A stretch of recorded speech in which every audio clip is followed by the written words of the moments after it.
Okay, on to turn 27. This will be the July 3rd, 1915 turn. German forces are going to start moving in on Serbia. The Serbs have been in such rapid retreat they haven't really had a chance to dig in yet, so German Central Powers will take advantage of that fact. They do have a entrenchment here. So you can see the Germans are going to take the eastern flank, and the Austrians are kind of shoring up on the western flank.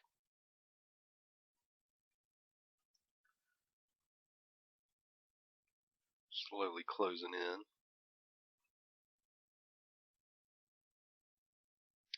Hindenburg in East Prussia is going to go ahead and start moving in on Kovno. He has a artillery unit he's going to also be bringing up the bear here shortly.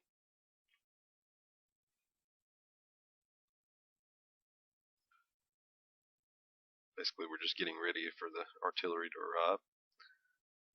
Here in Poland, we're going to start really ramping up for the main offensive. The goal is going to be to crack Warsaw by the end of summer, early fall.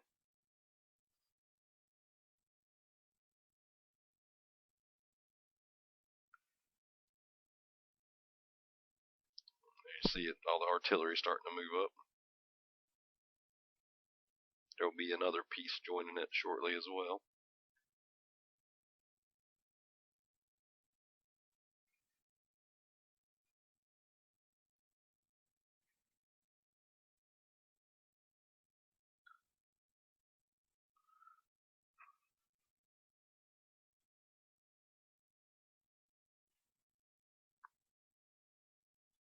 This artillery is going to be positioned next turn to strike on loads. That'll help hurt some of Russian supply. That's part of the reason we're attacking this HQ unit as well. Once loads falls, this won't have nearly as good a supply flow to it.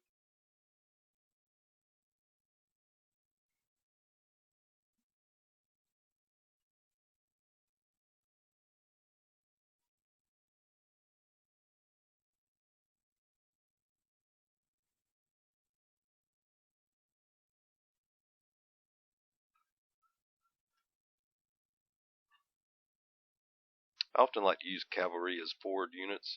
If I lose them, it's not too big a deal. I can help kind of soak up some enemy strength if they do counterattack. I'm going to use some detachments, basically divisions, to just hold that flank up there.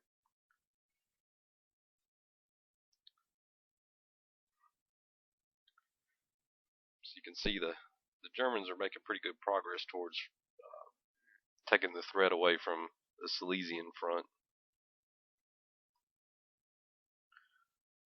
This still is a concern for Austria right here. Austrians make some counterattacks in Italy. Mid-Eastern front. Things are just kind of going back and forth here. Either side's really got the upper hand at this point.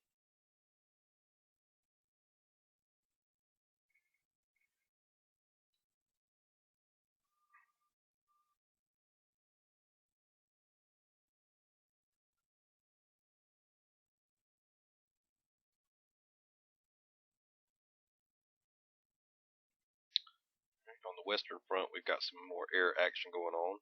Basically, the Germans trying to weaken French artillery, which is poised straight for Mulhausen.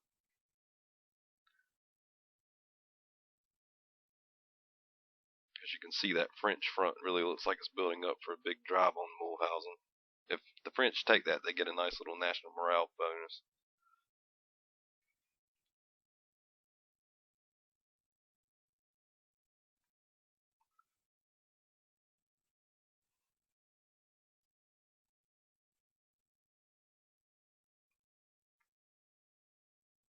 You can see the Germans are pretty weak here on the western front, so at some point that's going to have to be addressed. But they should be able to hold at least until the Russians can be fairly well broken. That wraps up our replay for this turn.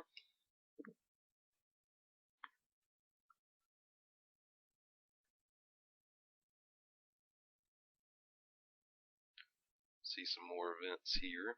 Again, the British and Russian subs are taking their toll on German income from Norway and Sweden. Got a couple of ships for the French.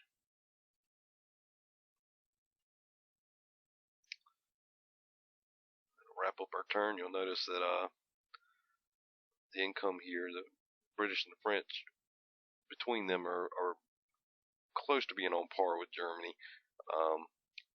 One thing that we're going to start to do maybe over the winter is start working on industrial technology, which will help both of those countries with their income.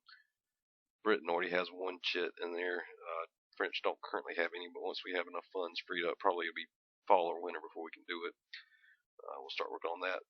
We have one in heavy artillery for the French, one in gas shell production. Same thing with the British. Kind of like to get that gas at least up to help keep artillery going more of the time. Not really anything to see on diplomacy. So we'll go ahead and wrap up this entry of the AAR. Hope you enjoyed and stay tuned for the next.